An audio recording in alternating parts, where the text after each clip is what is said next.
Internacional del Libro de Bogotá, que traemos para ustedes a través de las transmisiones especiales de Canal Capital. Soy Catalina Telles, saludándolos desde el recinto ferial e invitándolos a que nos acompañen al Pabellón Colombia 200 años, pues tendremos la charla Bolívar, un mito de varias caras. Pues hoy será protagonista quien era político, militar venezolano y además el fundador de la República Gran Colombia. Para hablar de él nos estará acompañando el historiador y periodista Mauricio Vargas, quien escribió La noche que mataron a Bolívar. Y también estará con nosotros el historiador y crítico Nicolás Pernet, quien es experto en la obra El General en su laberinto. Vamos entonces con ellos y con Bolívar, un mito de varias caras. A mi derecha se encuentra Nicolás Pernet, Premio Nacional de Periodismo Simón Bolívar 2015, experto en la obra de García Márquez. Hace exactamente 30 años fue publicada la novela tal vez de las más estudiadas y reconocidas después de 100 años de soledad, El General en su laberinto. En 1989, año de su publicación, aparecieron de la nada grupos bolivarianos que no se sabía que existían, a reclamarle a García Márquez, diciéndole que el Bolívar de la novela no coincidía con el Bolívar de los textos históricos académicos. García Márquez, muy inteligente, estaba preparado para esas preguntas y le respondió: no, los equivocados son ustedes, yo desvelé el verdadero Bolívar porque nos habían mentido en estos 180 y pico de años. Y eso me da pie para hacer la primera pregunta a nuestros invitados. ¿Es totalmente fiel la novela a la historia? ¿Quién retoma la pregunta? ¿Mauricio? Mauricio, dale. Bueno, muchas gracias a todos por estar aquí, muchas gracias a Pablo y a Nicolás. Ahí sí, como dicen en México, pues depende. ¿Cuántos Bolívar hay? Hay muchos Bolívar. Yo por lo menos me atrevo a mencionar tres dramáticamente diferentes el uno del otro.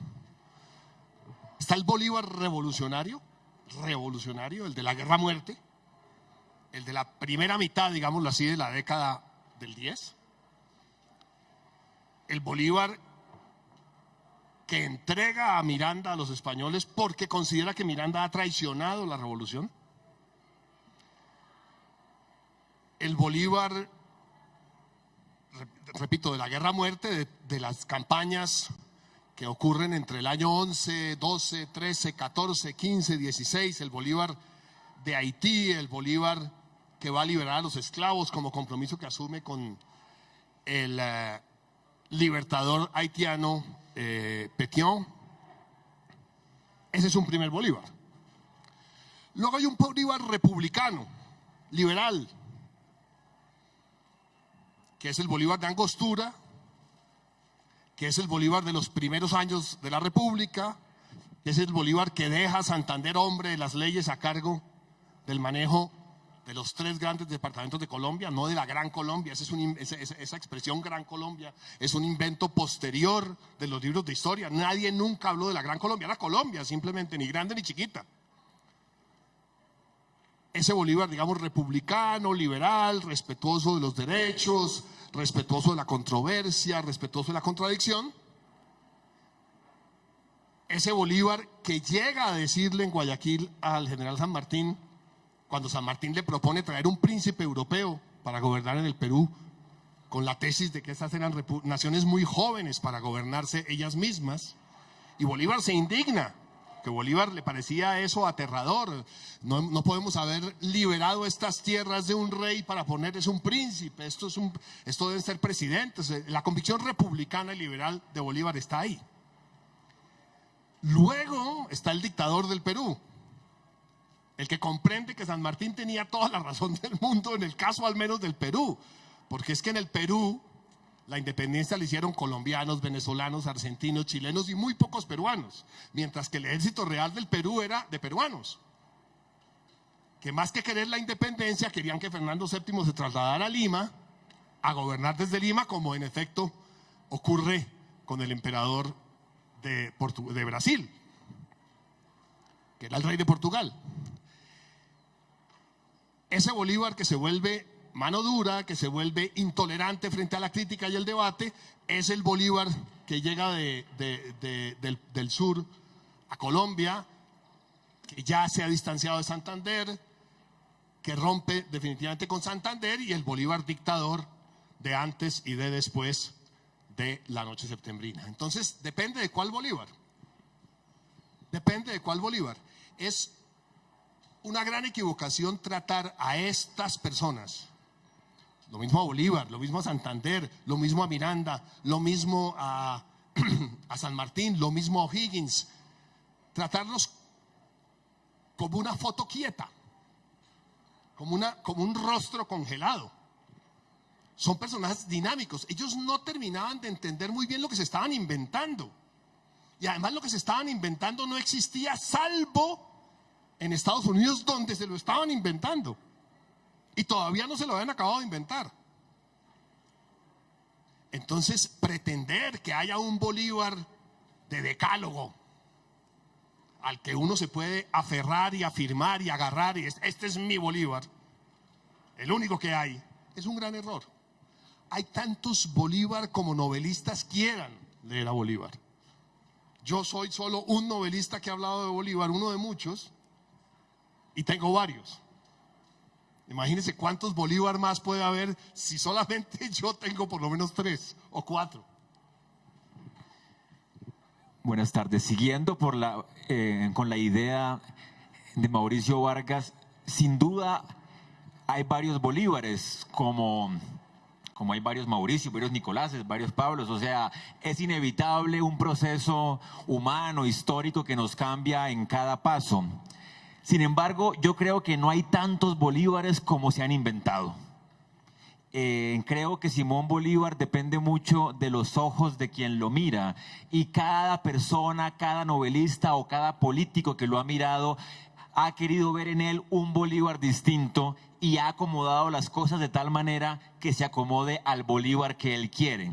Entonces no hay solamente un Bolívar, pero tampoco hay tantos Bolívares como se han inventado, creo yo, porque está el Bolívar histórico que Mauricio ha dicho sobre su proceso como libertador, como presidente, pero también está el Bolívar de las calumnias, que le inventaron cosas, que le hablaron, que le dijeron que era esto, que era lo otro, que la prensa adversa le quería decir muchas cosas.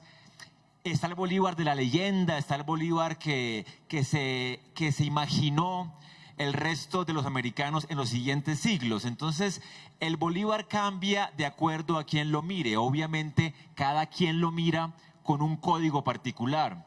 El historiador lo mira con sus códigos de historiador, o sea, que lo que él dice se aferre o se acoja a postulados historiográficos, que haya fuentes, que haya documentos, que sea más o menos verdad o que se acerque a la verdad. El novelista lo usa con mecanismos dramáticos, contar su historia, además su épica personal, todos los elementos que hay en su vida. Y el político, porque también ha sido, ya el político lo mira con sus prerrogativas de político. O sea, ¿para qué me sirve Bolívar como político? Y eso creo que es muy evidente para todos, como Bolívar sigue siendo usado en política todavía. No hay sino que ver el gobierno de Venezuela, que lleva 20 años usándolo, y sin embargo también el gobierno de oposición lo usa en sus comunicados y sus imágenes. O sea, ambos bandos lo usan de un modo diferente en este momento. O sea que hay muchos Bolívares, y desde ahí tendría uno que entrar a ver cómo se usa cada uno de los Bolívares que están usando. No hay nada más uno.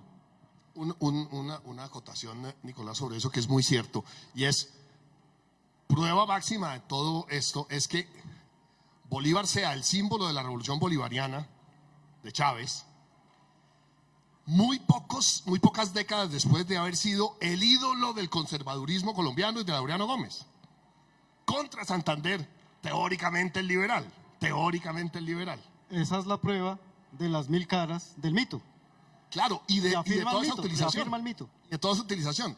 Finalmente, repito, como se estaban inventando estos países, Lo único en que creo que uno puede decir que Bolívar fue siempre igual es que echaba para adelante. Y si no sabía muy bien para dónde iba, igual echaba para adelante para ir descubriendo para dónde iba.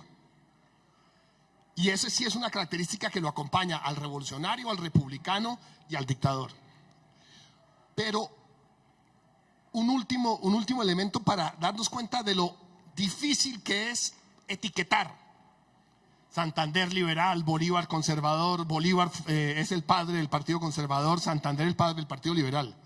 Los dos fundadores efectivos de los dos partidos, Ezequiel Rojas, que es el que convoca el primer congreso y escribe los primeros estatutos del Partido Liberal, y Mariano Ospina Rodríguez, que hace lo mismo en el Partido Conservador, ambos hicieron parte de la conspiración contra Bolívar la noche septembrina.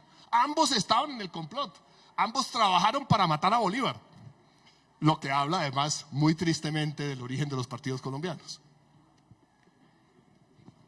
En ese orden de ideas, las distintas facetas y las distintas caras del mito, en este caso de Bolívar, es posible hablar o adentrarnos, arriesgarnos a plantear qué cara era la que tenía Bolívar después de haber libertado 4 naciones, fundado una quinta, de haber escrito la Constitución para Bolivia y que la envió en lomo de mula,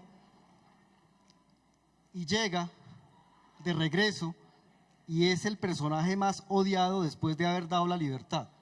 Esa es otra faceta que es diametralmente opuesta. Es verdad, tú como historiador, Nicolás, y tú como novelista, en las investigaciones que obviamente han hecho, es verdad que Vicente Azuero, que tenía una gaceta que se llamaba El Conductor, abrió un concurso de apodos en contra de Bolívar.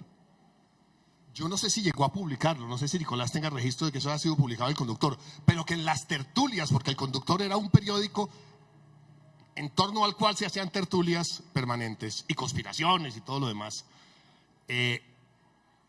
sí hubo en esas tertulias el concurso.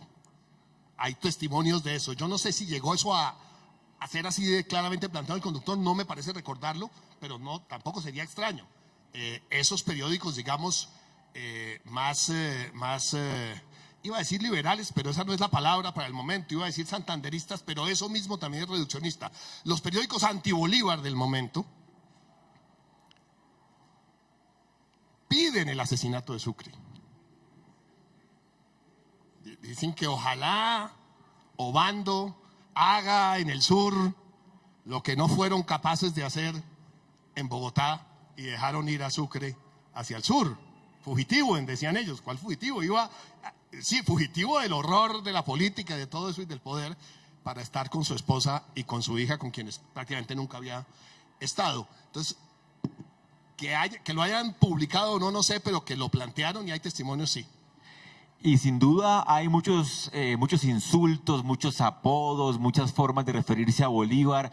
La política es un juego sucio y en Colombia mucho más, obviamente. Entonces, en Bolívar mismo fue un huérfano de padre, de madre, muy joven. Luego fue viudo también muy joven, a los 20 años. Y después, al final de su vida, fue huérfano de la patria, inclusive. Siento que la patria misma lo abandonó y que salió de Bogotá bastante disminuido. García Márquez, justamente, su novela la empieza con la salida de Bolívar de Santa Fe y la pinta como básicamente una salida de un fugitivo al cual le tiran boñiga, escriben contra él en las paredes, le tiran buscapiés a sus edecanes, como nunca lo hicieron con la tropa enemiga. O sea que realmente en ese sentido sí es de ahí viene también el Bolívar del final, que también tiene como ese dejo tan pesimista, la revolución no sirve, esto es ingobernable, esto no se puede nada, porque él mismo padeció la guerra civil, porque también la independencia tuvo mucho de guerra civil y desde ahí, cuando los españoles salen, lo que queda son los enfrentamientos de facciones, de partidos, de caudillos, de líderes, y en ese desorden Bolívar lleva en la peor parte, y obviamente en su calidad de padre de la patria, no es sino echar pestes al final pues, del país y todo esto, pero es porque justamente lo que siguió después de la guerra fue la desunión y la guerra civil prácticamente. No, era tal el desprestigio de Bolívar, y no solo en Santa Fe, en Bogotá, porque ya pocos lo llamaban Santa Fe. Uno de los elementos republicanos era dejar de decirle Santa Fe y decirle Bogotá, pero no solo en Colombia, y particularmente en los Andes colombianos, que es algo que García Márquez recoge mucho. García Márquez de alguna manera en la novela juega con el Bolívar caribe odiado por los andinos, por los lanudos, les decían lanudos por las ruanas, les decían sus enemigos, Los futuros cachacos. los futuros cachacos. Pero es que también lo odiaban los venezolanos.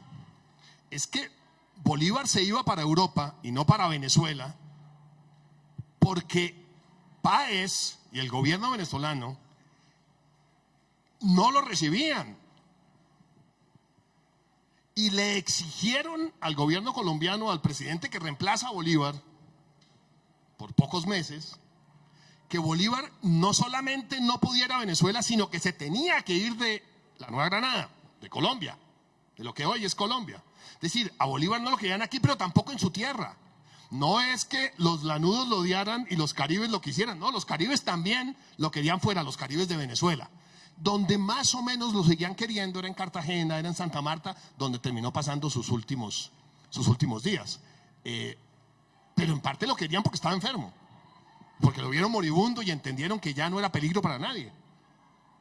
Pero, bueno, y en Cartagena sí que no lo habían querido.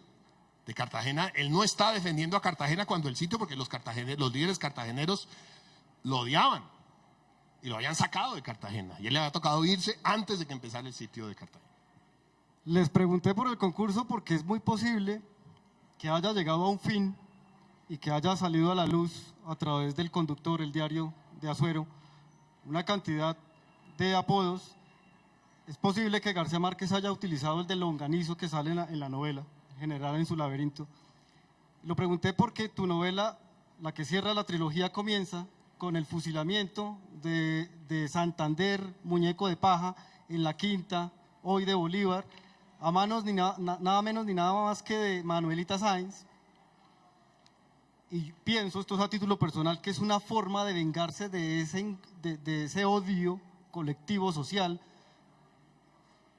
Como ustedes saben, ella lo conoció cuando entró triunfal, venía del Alto Perú de fundar a Bolivia, y se vino detrás de él, estando casada con un médico inglés, el doctor Thorne, lo abandona y se viene detrás de él.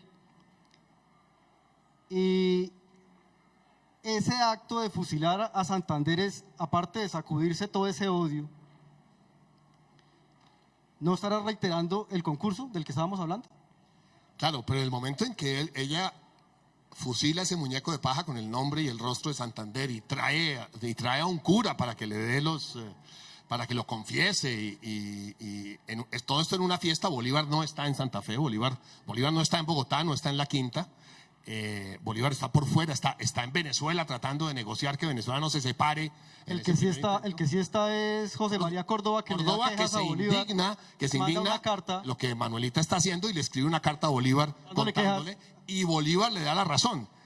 Hay que decir que en ese momento todavía Santander era el vicepresidente en funciones. Era el vicepresidente de la República y el presidente en funciones.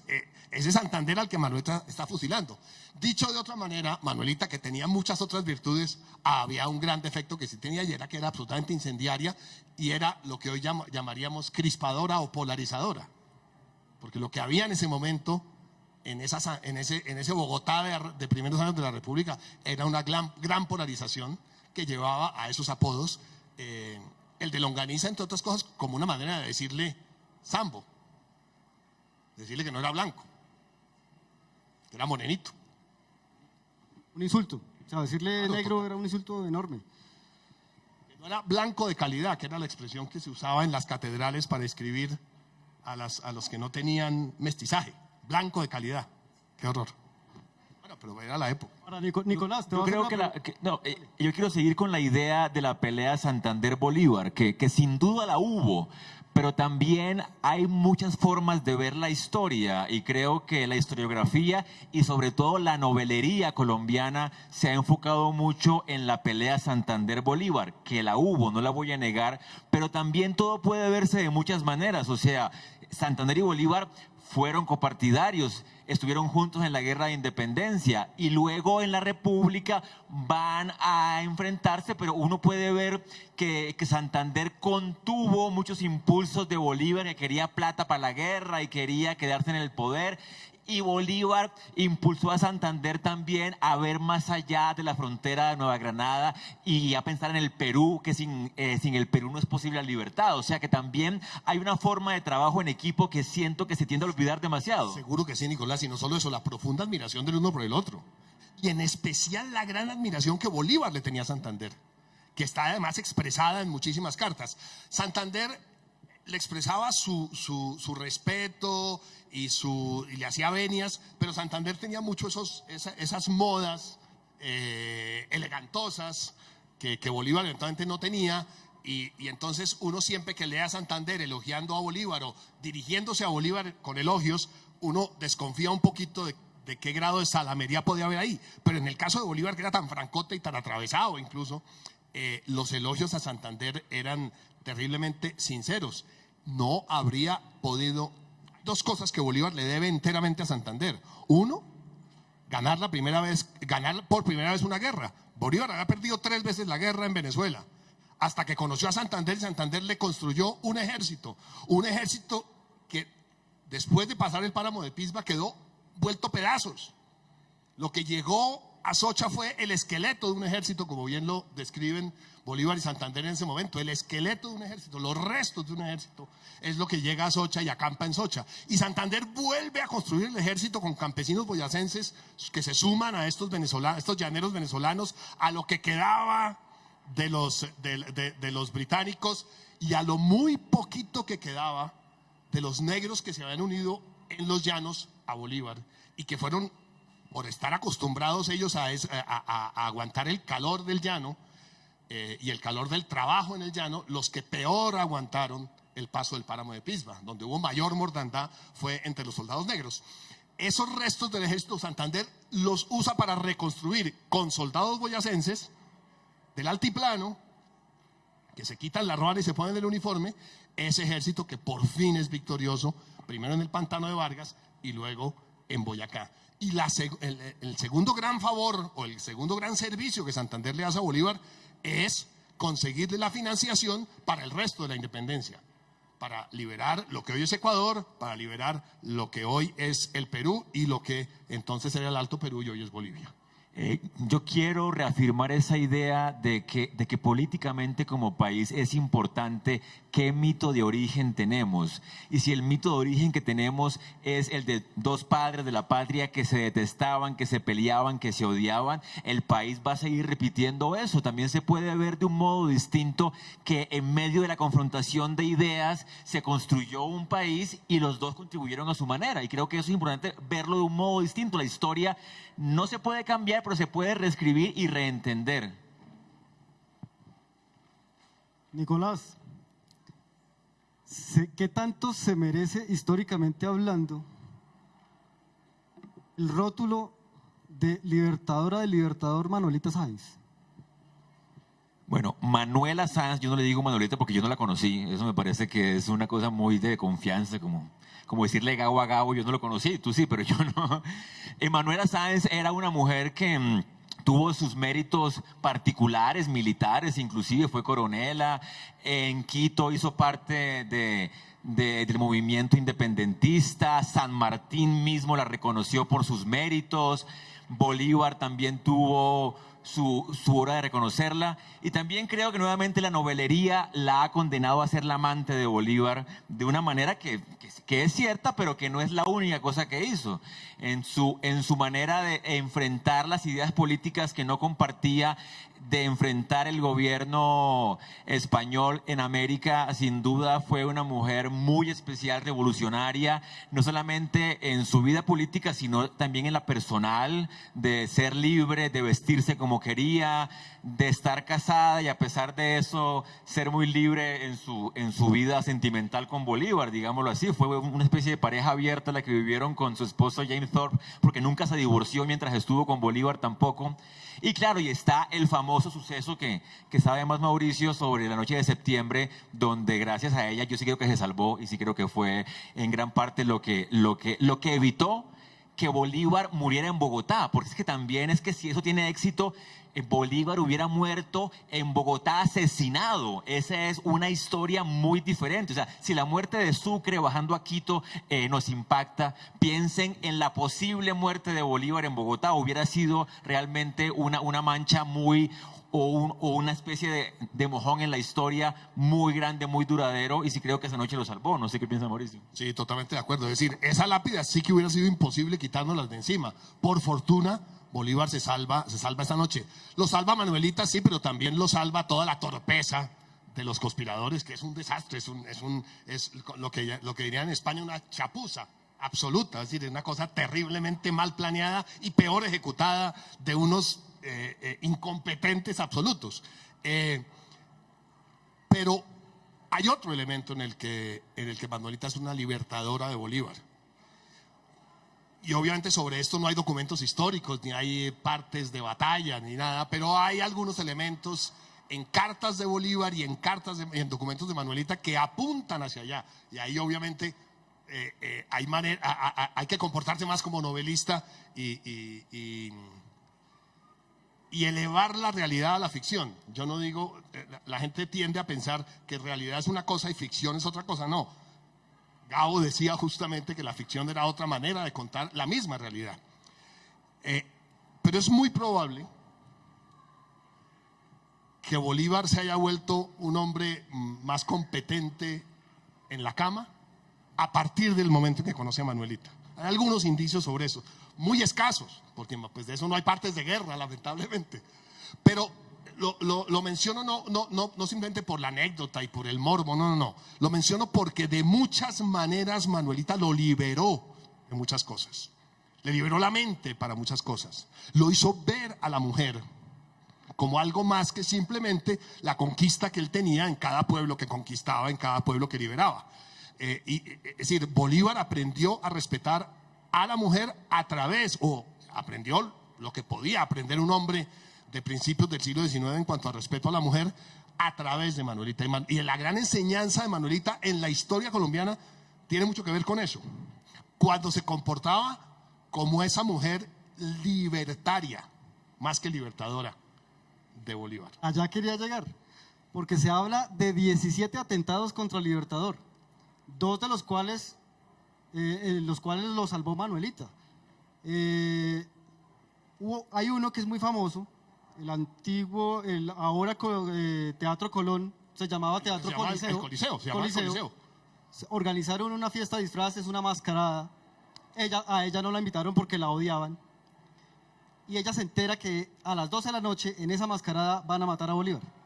Se va como una loca, se disfraza para que la dejen entrar, la reconocen, no la dejan entrar, la toman presa y comienza a gritar como una loca. Sale todo el mundo, sale Bolívar y ella se acerca y le dice: mijo, lo van a matar.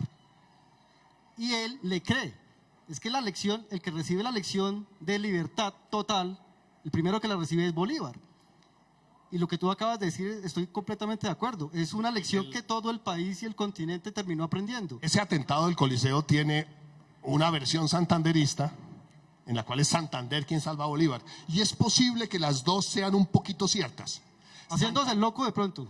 No, es que Santander Santander no se oponía a que sus seguidores derrocaran a Bolívar, y Santander ni siquiera se oponía claramente a que dentro de ese movimiento para tumbarlo lo mataran. se oponía a que eso ocurriera antes de que él se fuera de Colombia. ¿Se fuera de qué? De embajador a Estados Unidos, de jefe de la legación diplomática de Colombia ante el gobierno de los Estados Unidos, o sea, de embajador de Bolívar. De ahí viene esa vieja tradición de mandar a los opositores de embajadores a Washington, que se ha repetido por fortuna, creo yo, porque es una buena manera de resolver los conflictos. Lamentablemente aquí pasó la noche septembrina, que no iba a ocurrir antes de que Santander se fuera, pero ocurre porque otra vez una historia típicamente colombiana, o típicamente tercermundista, si queremos no ser tan localistas en este tema. Se emborracha un capitán, cuenta la conspiración y entonces al develarse les toca acelerarla, y por eso la noche es septembrina y no octubrina ni novembrina como hubiera debido ser cuando ya Santander se hubiera ido. Tenían planeado matarlo en el onomástico el día de San Simón, pero suelta la lengua borracho y les toca adelantar el asesinato y lo hacen todo a las patadas. Santander evita, Santander participa evitando el atentado del Coliseo, y Manuelita hace su papel también. Y semanas antes, Santander ataja un atentado en Soacha. Pedro Carujo era el que lo iba a asesinar. Correcto. La pregunta que surge ahora es, si es tan importante, novelísticamente hablando, Manuelita, ¿por qué no se roba el show en una novela? La tuya u otras. Porque es que García Márquez en El General en su laberinto le da un papel preponderante, pero no se termina robando protagonismo. Porque yo creo que falta la novela de Manuelita. Y el gran problema es que la historia, obviamente, la documentación histórica es muy injusta con las mujeres. A ver, ¿por qué podemos hablar de todo esto? Porque hubo un señor que no era precisamente simpático, que envenenó a Bolívar contra Córdoba, que es de alguna manera el autor intelectual de la muerte de Córdoba, que es O'Leary, que era importantísimo edecán de Bolívar, predilecto edecán de Bolívar, que con la distancia que le daba ser un extranjero, comprendió que estos tipos que no siempre se daban cuenta de lo que estaban haciendo, de la dimensión de lo que estaban haciendo, se dedicó a recopilar todas las cartas. Hay una cosa que se podía en esa época y hoy en día no se puede, a menos que un día nos confirmen, como sospechamos, que todos nuestros emails están en alguna parte, pero alguien los tiene que ir a encontrar. Cuando una persona escribía una carta, en esa época, una carta de Santa Fe a Caracas, la carta se demoraba 3 semanas en tiempo seco y más de un mes en tiempo de lluvia. La leían allá en Caracas y la contestaban y la respuesta se demoraba o 3 semanas o un mes o un poco más. De modo que podía llegar a transcurrir hasta mes y medio, hasta 2 meses, hasta 2 meses, 2 meses y medio, entre lo que yo escribí aquí en Bogotá y la respuesta que recibí de Caracas. Y yo, ¿qué carajos? ¿Yo de qué fue? ¿Qué es lo que me están contestando? Si es que yo he escrito 27.000 cartas después de esa. Entonces siempre estaba la referencia, respondo su carta de fecha tal. Esa carta de fecha tal, las personas como los generales y los coroneles tenían un secretario que copiaba la carta para tener la copia de la carta y entender la respuesta. Entonces, ¿qué hizo O'Leary? Como todo el mundo tenía las que había recibido, todos ellos, digo, Bolívar, Santander, Páez y decenas de próceres y líderes políticos iguales, todos tenían las que habían escrito y las que habían recibido. Uno suele tener, o solíamos tener cuando había cartas, las que habíamos recibido. Esto era como los emails, uno tiene los que ha mandado y tiene los que recibe, ¿correcto? Entonces, O'Leary se dedicó a pedirles a todos sus cartas. Y por eso publica, luego su hijo, cuando él recopila todo eso, lo reúne, lo organiza, y su hijo finalmente, ya muerto O'Leary, lo publica con patrocinio del gobierno venezolano de aquella época, de la segunda mitad, bien avanzada la segunda mitad del siglo XIX, que son los diarios de O'Leary, sin los cuales no sabríamos nada. Pero de Manuelita no recopila cartas. O'Leary le pide a Manuelita que escriba una pequeña memoria muchos años después, cuando ya Manuelita está muy vieja, está retirada en el norte del Perú, donde la iban a visitar, donde fue Garibaldi a visitarla. Garibaldi fue hasta allá a conocerla y a visitarla. Era todo un personaje y seguía haciéndolo ya en el olvido. El escritor Melville también estuvo allá. Claro, Melville estuvo allá. Ella Entonces O'Leary le escribe una carta y le dice, por favor, cuénteme la noche septembrina. Y ella, en un texto de 5 páginas, cuenta su testimonio, que es además maravillosamente muy bien contado, escrito 20 años después. Y con la memoria intacta de esa noche, eventualmente no intacta de muchas otras cosas. Manuelita ya tenía como ciertas pérdidas de memoria, pero de esa noche tenía todo muy, muy claro y lo plasma en este testimonio. Pero entonces Manuelita solo existe en todos esos documentos, 32 tomos de documentos de O'Leary, en ese testimonio. No están todas sus cartas. Hay algunas cartas que le dirigió a Bolívar y que han aparecido, algunas cartas que Bolívar le dirigió a ella y que han aparecido. Hay mucha carta inventada, mucha carta apócrifa entre ellos dos, pero también hay muchas que testimonian su amor. Y hay algo muy, muy interesante, y es que Bolívar le hablaba a ella de tú y ella le contestaba de usted. ¿Cómo puede uno saber que una recreación histórica de teatro, televisión o de libro está mal? Cuando los próceres hablan de vos. ¿Estáis convencidos? No, eso lo escribe luego Acevedo y Gómez cuando quiere dejar un testimonio de lo que fue su discurso y habla. No, hablaban de tú y de usted. ¿Por qué Bolívar le habla de tú y Manuelita le contesta de usted? Exactamente lo que pasaría hoy entre un caraqueño y una quiteña. El caraqueño también hoy le escribiría de tú a su amante y su amante quiteña le contestaría de usted. Pero es bien, bien interesante esa manera de dirigirse. Y así se hablaban, o al menos es lo que podemos suponer. Bolívar, costeño, ella más cachaca, ¿para dónde? O bien del interior. No, quiteño es Quiteña, más grave que cachaco. Más grave que cachaco. Digo, desde el código costeño, claro. Ok. Tu novela se llama La noche que mataron a Bolívar. Evidentemente, la noche septembrina él se salvó. ¿Por qué, según tú, se murió esa noche? No, porque es decir, al amanecer del 26 de septiembre Bolívar estaba políticamente muerto, físicamente liquidado. Él venía muy enfermo, él tenía, pues era tísico, era una persona con los pulmones totalmente afectados. Tanto su padre como su madre habían muerto de esa enfermedad. Los trajines de andar a caballo durante 20 años pasando cordilleras y cubriendo distancias inimaginables, lo habían acabado de golpear. Estaba muy enfermo esa noche, muy, muy enfermo, tenía una gripa terrible, por eso está Manuelita con él, pero estaban peleadísimos. Ya sus peleas eran proverbiales en ese momento. Y Manuelita viene a cuidarlo solo porque él está muy enfermo. Y ella se queja de que vino a cuidarlo porque ella no vivía en el palacio, ella vivía 2 cuadras abajo.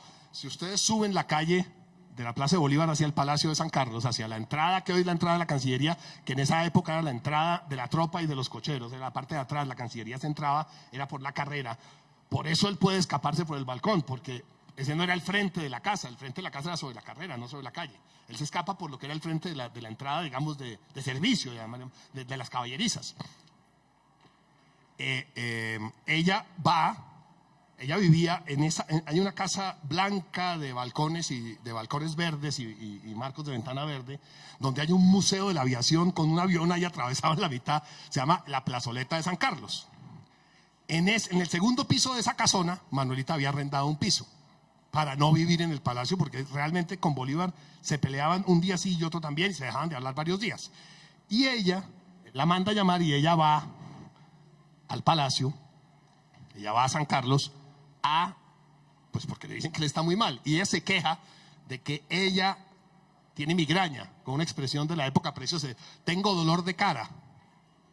Entonces me ocurre nada más perfecto para definir una migraña. Nunca he sufrido una migraña, pero he oído los testimonios que dolor de cara, eso es una migraña por definición. Bueno, ella llega con unos zapatones de caucho, unos sobrezapatos de caucho. Esos sobrezapatos son con los que él se fuga. Sí, pero ¿cómo ella tenía, las mujeres se ponían las mujeres, digamos, que tenían que tenían recursos, se ponían unas zapatillas casi que de seda. Una especie y había habido un sereno en la tarde, un serenito de esos de septiembre, las piedras estaban mojadas y ella, para no dañar la seda de sus zapatillas, se pone esos zapatones de caucho, como los que alguna vez le pudimos ver a tíos y abuelos hace muchos años para la lluvia bogotana. Y en Londres todavía uno de pronto encuentra personas que se ponen el zapatón de caucho para no dañar su zapato Dices elegante. que ¿No las te llaman acuerdas? polainas. Bueno, Por eso se pierde uno. pues en eso es que Bolívar se fuga, porque sus botas las están embolando. Todo eso lo cuenta Manuelita en ese texto para Bolívar. Yo es que puedo hablar de esto infinito, pero la novela sobre Manuelita está haciendo falta, pero no hay suficiente documentación histórica para construir un gran relato. Es que las cartas son una delicia para cuando uno está haciendo novela, porque no solo uno descubre hechos, sino que aprende cómo habla y cuáles son las palabras predilectas de un personaje. Cuando uno está haciendo una novela de un momento como el de la independencia, con 200 años atrás, no solamente está obligado, y yo no soy historiador, yo soy periodista y me comporto como periodista, solamente que los hechos que investigo son de 200 años atrás y no de ayer o de hoy o de la semana pasada. Cuando uno encuentra esos elementos, se ve obligado también a buscar muchos otros elementos, a buscar qué comían, a buscar qué vestían y a buscar cómo hablaban, qué palabras usaban. Porque me acuerdo, estaba yo hablando de la batalla de Barbo, les dije que los soldados de la avanzada patriota caían como moscas, y me surgió la duda por esa expresión. ¿De dónde podía venir esa expresión? En España se usaba la expresión caer como moscas, es una expresión sevillana para la época del verano, que el calor es tan fuerte que las moscas se mueren de calor y caen. Pero en Colombia, que es a la que nos estamos refiriendo, esa expresión es del siglo XX y de la época del flit, o sea, el insecticida. Caen como moscas, no podía usarla en una batalla ocurrida 150 años antes del flit. Aprovechemos la presencia del historiador Nicolás. En las novelas sobre Bolívar, ¿qué tanto se traiciona la historia? ¿O ellos hacen uso más allá del límite que pueda tener la licencia poética? Bueno, toda novela histórica es novela justamente porque permite ciertas libertades, no es la palabra adecuada. Yo diría que es también los códigos, porque cada tipo de obra tiene sus códigos, como dije ahora. La historia tiene sus códigos de investigación y de escritura, las novelas tienen sus códigos de investigación y de escritura. Entonces, creo que lo que importa es que cada género o cada autor sea fiel a los códigos que eligió. Si va a ser historia, que haga historia. Si va a ser novela, que haga novela histórica basada en lo que se ha investigado, como García Márquez hizo justamente con su novela, en donde básicamente el contexto es histórico, sus reminiscencias son históricas, pero los personajes tienen elementos de ficción. El mismo Simón Bolívar un poco es ficticio. García Márquez pone en su boca cosas que tal vez no dijo, pero que él infiere que pudo haber dicho. En ciertos momentos García Márquez pone en su boca ideas del propio García Márquez, o sea, porque si ustedes comparan el discurso de García Márquez cuando gana el premio Nobel y los diálogos de Simón Bolívar cuando llega a Zambrano Bolívar, y habla con un francés y le dice: déjenos hacer la Edad Media, carajo, o algo así, es básicamente la misma idea que García Márquez ya había dado en el Nobel sobre que los tiempos históricos no son iguales en cada región del mundo, que Europa avanza a su ritmo y América avanza a su ritmo. Entonces, básicamente, la novela permite justamente, como en toda novela, uno ve a García Márquez tanto como ve a Bolívar, pues como uno sabe que cuando Pedro habla de Pablo, habla más de Pedro que de Pablo, como dice el dicho. O sea, cuando el novelista habla de historia, muchas veces está viendo su punto de vista. Creo que cuando uno lee a García Márquez como historiador, lo que puede ver más allá de la microhistoria, más allá de los detalles, es un poco la visión de García Márquez sobre toda la época. Y por ejemplo, ahora que hablaban del Bolívar costeño, que García Márquez trata de reivindicar que Bolívar no era romano, era de Caracas, o sea, que nació cerca del mar, que hablaba con palabras caribes, llega a decir que tenía una línea ya casi mulata porque tenía el pelo crespo y era de ojos negros. Entonces, por ejemplo, eso fue una de las cosas que que a García Márquez le criticaron con la novela, que sin duda cambió la imagen del Bolívar porque lo puso a hablar en Caribe y además cambió la misma historia, lo que siempre se habló del juramento del Monte Sacro, que llega Simón Bolívar y diciendo bla, bla, bla, todo el discurso que está muy mediado por el lenguaje español, por el estilo español. García Márquez en la novela lo reescribe y dice básicamente que Bolívar dijo: los chapetones de porra toca sacarlos de Venezuela. O sea que el novelista puede hacer muchas cosas con la historia y que obviamente tiene ciertos códigos que le permiten acercar el personaje, bajarlo de los pedestales y volverlo humano, como estamos hablando también de Manuelita. Bueno, yo voy a aprovechar ya para terminar la presencia de un novelista y de un historiador. A propósito del general en su laberinto, en esa novela García Márquez evidentemente echa mano de esa cara, de ese mito del Don Juan, de Bolívar como Don Juan, el conquistador eterno de mujeres, de múltiples mujeres, y lo relaciona amatoriamente. Recuerdo en la novela, tú me corriges, Nicolás, Reina María Luisa, que es una mulata, hay una muchacha que es indígena, está evidentemente Manuelita, que es criolla, hay una persona que le ayuda, que es Miranda Lindsay, son como 4 o 5 mujeres, y Sagrario en la costa. ¿Qué puede estar diciéndonos García Márquez a través de esa metáfora, simbólicamente hablando? Tú que eres el novelista y tú. ¿Tú qué piensas al respecto? ¿Crees que hay algo detrás de esas mujeres? Evidentemente, pero quiero escucharla.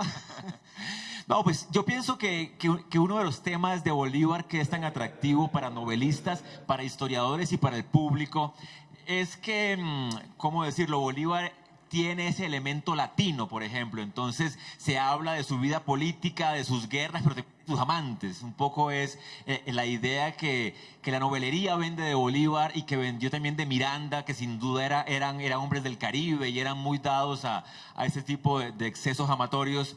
Pero obviamente es uno de los elementos de su historia. Creo que eso ha servido más justamente para crear telenovelas, que justamente ahora creo que hay una nueva telenovela en producción sobre Simón Bolívar, que ha sido muy bueno para crear las series de época donde el romance hace parte mucho de esa historia. Pero yo me atrevo a decir en esta mesa que creo que hay que volver al Bolívar político, al Bolívar que pensó la República, al Bolívar que tenía una idea muy clara de lo que seguía.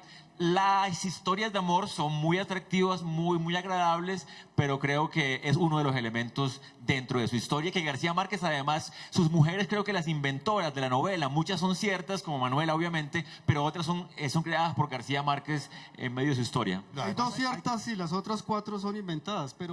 Hay que entender una cosa importantísima, es que estos próceres de la independencia tuvieron relación con muchas mujeres, no por una decisión propia. Es decir, no fue que nacieran así, que es que son caribes y entonces no. Era la consecuencia lógica de la vida que tenían.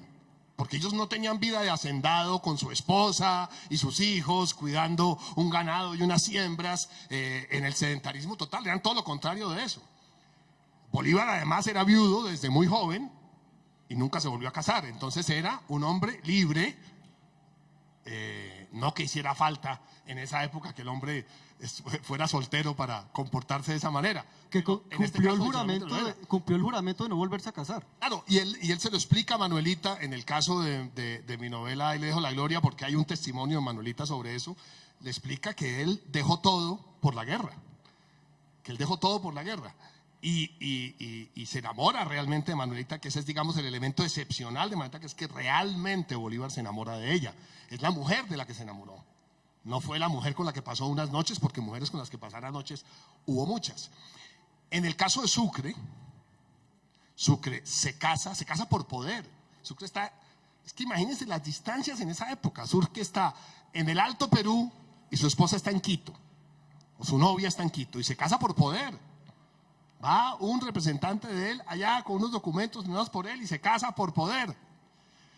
Luego pasa unas noches en Quito, ella queda embarazada, nace la niña, que luego tiene una muerte trágica, y Sucre prácticamente no vuelve. Y cuando iba a volver y cuando te dan la decisión de ser un padre de familia y dedicarse a su hija y a su esposa, lo matan en Marruecos.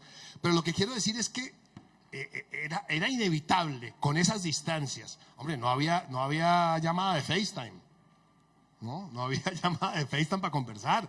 Había cartas una vez al mes. Esto era terrible. Es decir, y no estoy simplemente diciendo que pobres próceres solitarios que no tenían más remedio que terminar en cualquier cama en cualquier pueblo donde estaban. No lo estoy simplemente explicando una circunstancia que a veces se nos olvida. Ellos no eran sedentarios. Ellos su actividad no permitía que fueran el padre de familia típico en la hacienda o en la casa de pueblo, de ciudad. Bueno, pero volvamos con la pregunta inicial. ¿Qué querrá decir García Márquez en el momento en que pone al Bolívar ficcional a relacionarse amatoriamente con distintas mujeres colombianas de distinta raza y de distinto estrato social? ¿No será, dejemos la pregunta abierta porque ya se nos está acabando el tiempo, no será una apuesta a una forma de inclusión para que acabemos con esa pelea entre, como él mismo lo dijo, entre costeños y cachacos, entre conservadores y liberales? ¿Será esa inclusión que él plantea la salida, novelísticamente hablando? No, es el mestizaje, ¿no? Que se dio si hubo dos países de América donde el mestizaje se dio, fueron Venezuela y Colombia. Mucho más que en el Perú, mucho más que en Ecuador, mucho más que en Argentina, mucho más que en Centroamérica. Los países mestizos por excelencia fueron las dos, digamos, grandes patrias de Bolívar que eran. Entonces, pues, si hay alguna manera de relacionarlo con eso, creo que es válida, lo menos como interrogante. Bueno, muchas gracias por su asistencia. Se nos acabó el tiempo. Muchas gracias. Gracias a Nicolás, gracias a Mauricio. Hombre, a ustedes, muchas gracias. Muchas gracias a todos. Gracias por su asistencia, gracias por venir.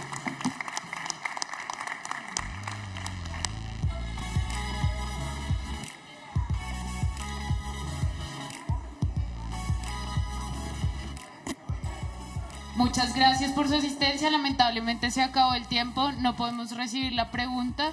Los invitamos a nuestra próxima conferencia.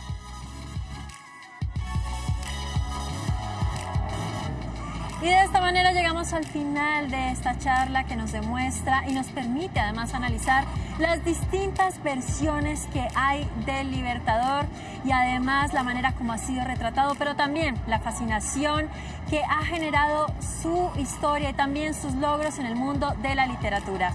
Soy Catalina Telles, esto es Canal Capital y nos encanta acompañarlos en la 32ª Feria Internacional del Libro de Bogotá. Feliz noche.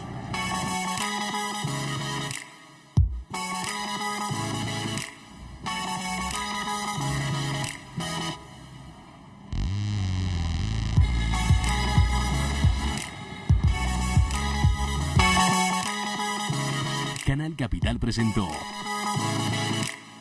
Feria Internacional del Libro de Bogotá.